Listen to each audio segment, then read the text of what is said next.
I was born in Mexico City, and then when I was months old, my mother took me to my grandma's and live in a small village in the mountains. My mom had to go back to Mexico City and work as a maid so she could provide food for me. She'd send money, milk, and stuff like that, diapers.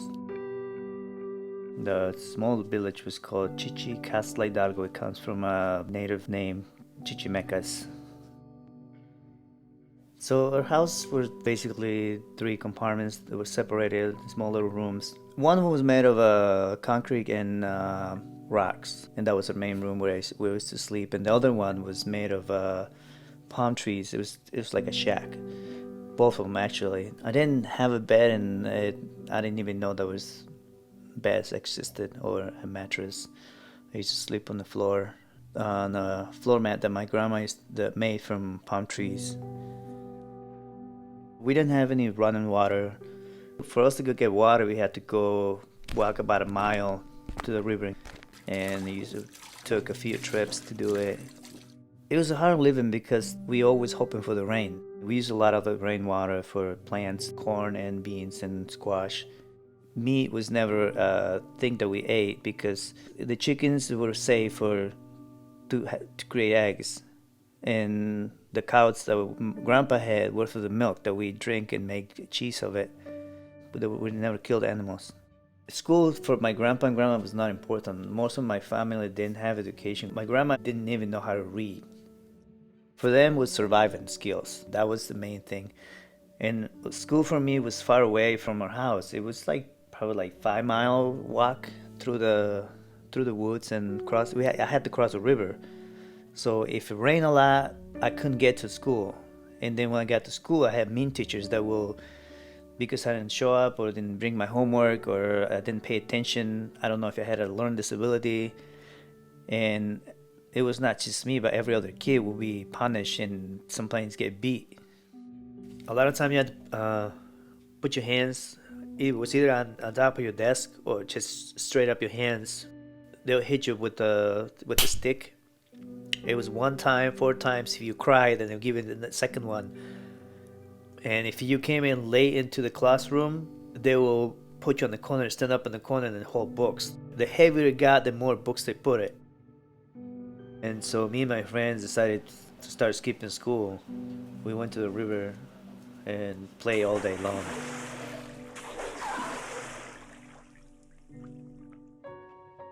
For me, living with grandma and grandpa, they were my parents. There was nobody else that could call dad and mom. But this one time when my mom and dad showed up and had two kids, which was my brother and my sister, and that's the first time they told me that she was my mother and he was my dad. Shortly after, when my parents came and visited me, my grandma got sick. To take her to the doctor, we had to take her to Mexico City. To get her out of the house, people from the village came and helped her and pick her up and carry her like 20 miles maybe. We ride in a pickup truck, the only pickup truck in the village. It was owned by a priest, but the priest of the church in the village. And that's how we got to the closest city where we could take a bus back to Mexico City so my grandma can get care at the doctor's. After grandma got better, we went back to the village, me and my grandma and grandpa. And I lived with them for 4 more years. And then that's when I got really sick. I used to have a lot of nosebleeds when I was a kid. But this one, it seemed normal, but then it was unstoppable. I could not stop it. My parents had to go and pick me up and bring me to Mexico City so a doctor could see me. And that was the end of me living in the village. Living with my parents was weird and uncomfortable. I knew they were my parents, but they were strangers to me. I didn't know how they live or their ideas or their expectations. And on top of that, I had a little brother and a sister.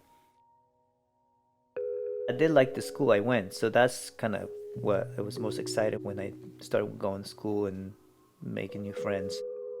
I had better teachers. I liked what they were teaching. The boys didn't really like me because more girls liked me than I think they were kind of jealous. I didn't really have plans to go to a big college because I didn't have the money to go. So I did the short term. I disappointed my dad. He did his service in the military. He was wanted me to go to military school, and I didn't want to do that. Part of it was I didn't ever want to have my hair all shaved up. I was very particular about my haircuts. There was something about me in the hair. I always appreciate like haircuts and what people look like. So I decided that I wanted to go to a beauty school and learn how to cut hair. I was 17 at the time. I was about to turn 18. I moved to Mexico City by myself and I found a job as a gardener in a soccer school. Living in Mexico City was not easy like I thought it was gonna be, like most teenagers think that, but you don't ever think about the fact that you're on your own. You have to buy your own food, transportation, all that stuff that you don't ever think about it. I moved for the whole summer and work, and I didn't have a place to stay. So I ended up staying at the soccer fields in the storage room where we kept all the tools from brooms and machines to cut the grass. My uncle was the manager, so he knew I was living there. Everything I made was for tuition. And that went on for like 2 long semesters. And I was really struggling. And it was spring break, and then I went to the small town where my mom and brothers now live. And while I was there, I was still working. This was another uncle that was my dad's brother, and he was building a house, so I took advantage and worked for him while I was off. And then all the money I was saving, I was like, oh, I could work for the whole summer, save all this money, and could pay tuition instead of making payments every week, and all my salary from the soccer fields will go to tuition. I had no intentions of like going anywhere because I had a plan. This uncle, he had lived here in the US. That's why he had all the money to build his house. One day he was like, asked me how school was going, so I told him my struggles about, income. He told me that you can go with me and go to US and make some money. Go there, work for a full year, you can pay your whole tuition and have enough money to start your own business. He never told me how difficult it was, life here. It took me like a week to think about it. It was not an easy decision. I chose to come to the US because making money sounded like a good plan. I was coming with only my uncle and his cousin, so I thought we were going to be only 3 people. And 6 other people showed up in Mexico City.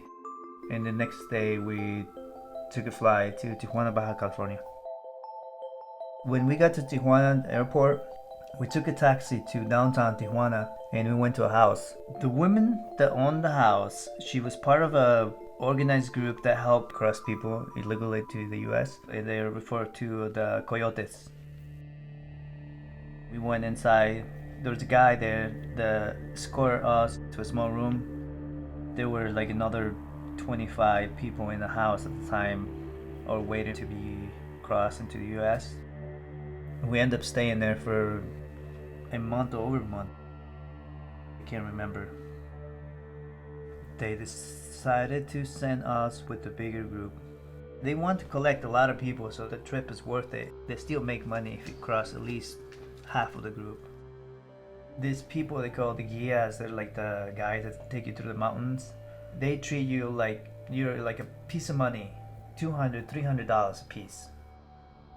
If you get hurt, if you fall, if you get sick, they don't care. They will leave you there, and everyone else will do the same thing. And they don't tell you that until you get to the border and you're about to walk. They tell you these things not in a nice way. They're cussing at you. They're scary. If you don't want to go, then they tell you they're probably gonna kill you there. In our group, nothing happened, but there's been cases and the people that are trying to cross and they get sick and they just kill them on the way there. They don't want you to carry a lot of food because then you get tired on a long trip. They lie. They don't ever tell you that how long is it gonna take. We were not even halfway through the mountains when we ran out of water. We find paddles of water, and it was dark. We couldn't see what the water actually looked like. We just filled up the water jugs. It smelled like a cow piss. We used our tissues and put the claw on top of the tip of the bottles and used as a filter. The water tasted awful, but we were thirsty and then there was not another option. We walked a full day and all night, and half of the other day around 1 o'clock they decided that we should stop and take a break. We were just chilling under the bushes without making any noise. One of the coyote guys, he came running and screaming like, the migra, la migra, means like, that means the immigration's here. They told us to run, but there was no way to run because it was dangerous. We were up in the mountains and there's cliffs and sharp rocks and cactus. We got caught by immigration, and then we were all thrown in the back of this pickup truck.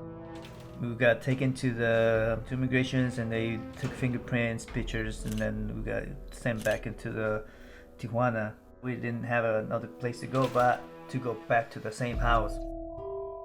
When we got to the house, this guy came in and he needed 2 people because I was short and skinny, and me and this other guy, we were about the same size. And I overheard talking about money, and he paid the lady, I think, $200 for each one of us. So we were literally sold to this guy.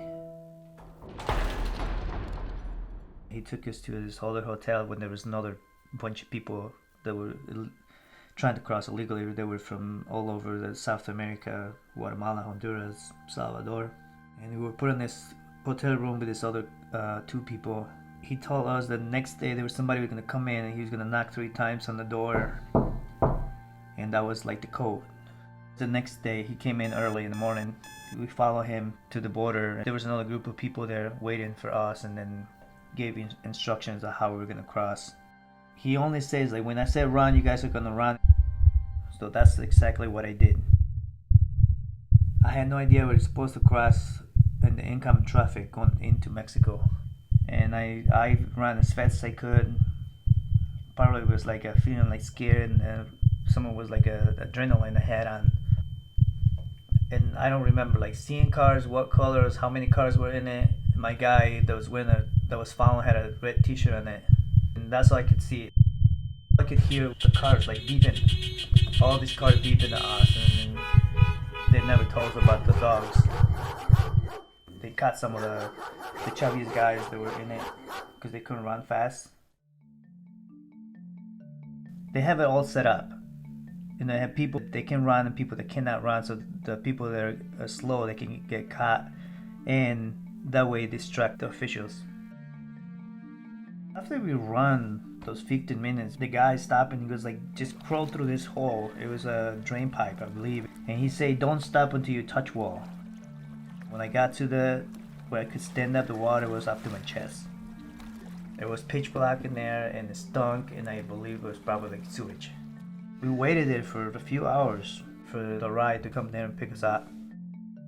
The first thing I saw as I was climbing off the sewage was this Walmart in front of us.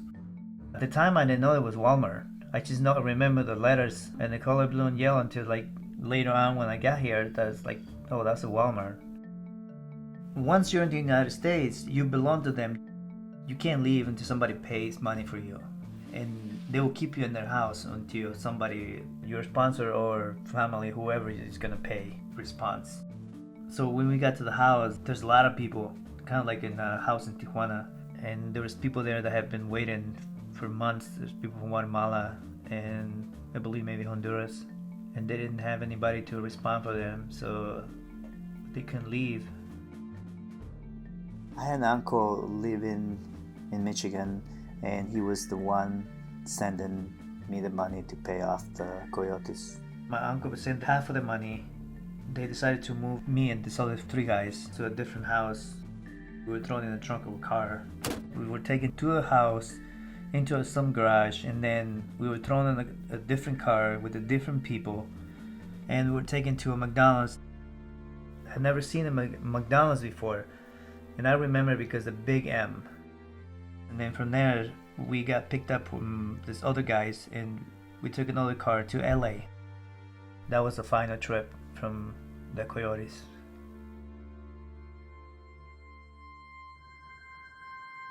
When we got to the house in LA, we were taken into this room. Actually, it was the kitchen. It was a tiny, tiny, tiny kitchen, and we slept on the floor under the kitchen table. For the 2 days that I had been in the Coyotes' custody, I was with only one of my original group members, since the rest of them had crossed differently than us. And then the next day, my uncle and his cousin, they came in. On the fourth day, we were let go because they got their money. We were sent like free into like middle of LA, and we had no idea where we were at. We found these guys called the raiteros, it's basically like the Uber. These people, they have minivans and they carry illegals all the way across the U.S. and take them to like ranches where they find work. We took one of the raiteros and we went to one of the group's relatives' house in McFarland, California, and waited for the original people from our group to arrive there. Our final destination was going to be Michigan because we have relatives here. So we bought this 1985 Chevrolet station wagon with more money that we borrowed. We went to this orange farm. We filled up the trunk with oranges for the trip. It took us the whole week to get to Michigan, and all we ate was oranges and smoked lots of cigarettes, and we had one hamburger in Nebraska. It was the very first time I had a hamburger in my life, and it tasted so good that every time I eat a hamburger, I'm looking for that taste and the flavor. When I finally got to my uncle's house, I didn't think it was going to be as hard as I thought to find a job. I had no idea that you needed documents, whether they're fake or they're real. So I was stuck in an apartment for 3 months without working. I had no money. Every dime I had already spent it. I owed money to people. At this point, I feel like I needed to make it so I could pay back all this money I had borrowed. Somebody figured out how to get fake documents for us, and then that's how everything began. I worked 3 different jobs so I could pay back my uncle because he's the one that lent me the money. And by the time I did, it had already passed a year.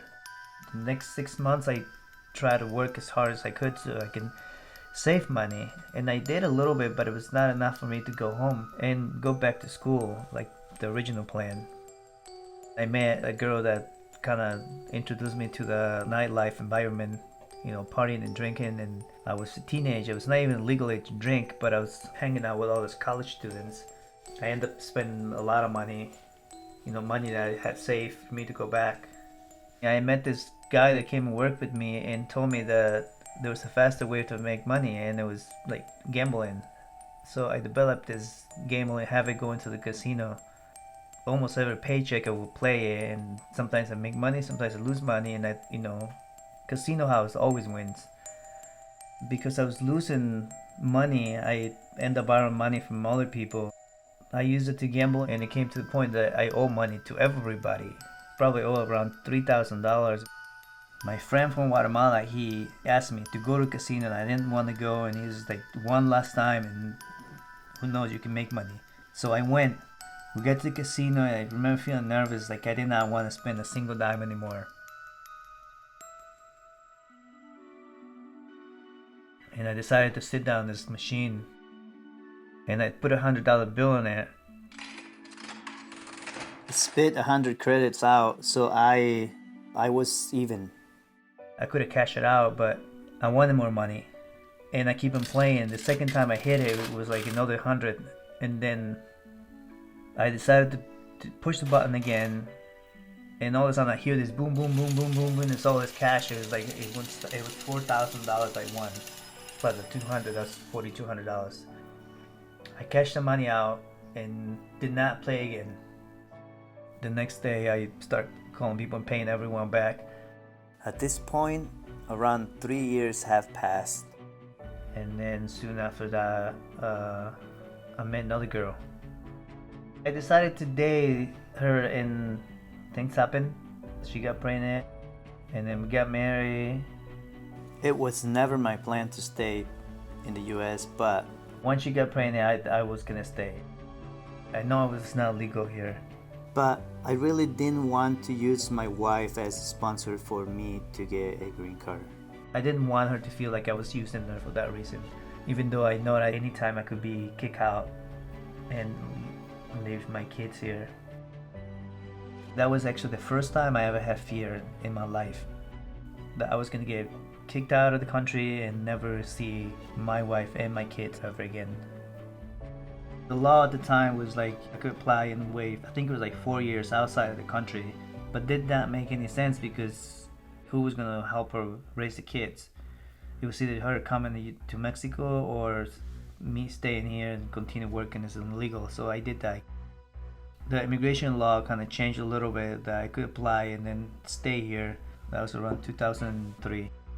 I hired a lawyer. We paid a lot of money because you had to pay, all these fees for me crossing and coming in illegal into the United States. It was approved, so I ended up staying. People I knew that didn't have any documents, like all my friends, I used to go hang out, drinking, partying, and I could not hang out with the people friends I had, because if it got caught, then I could lose everything. Before I applied for a green card, I was still working at the restaurant, and I was working my way up to become a chef someday. I liked, cooking and all that stuff. But in the back of my head, I still wanted to do what would have been like if I would have gone to school and learned what I wanted to do. I saw an ad in the newspaper. They were hiring for this entry level for a barbershop. That led me to do what I do now, which is hairstylist, and I didn't have to go to school for it. I lived with the green card for 9 years, and I had to either renew it when it was 10 years, or I could become a U.S. citizen. After paying all these fees and all that stuff for the application, they give me this entire history book for me to study. Supposedly learn around 100 questions, and at the interview they only ask you 10. If you don't pass it, then you have to reapply again, pay all the money again. But luckily I passed it, and I became a U.S. citizen in 2012. I was very proud, when I became a U.S. citizen, because I feel like it was becoming part of this dream that everyone has.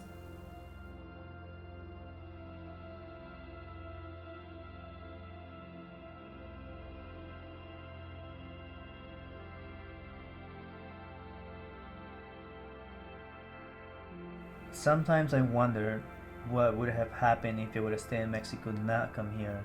But I don't regret it, because I made a good life for myself and my kids.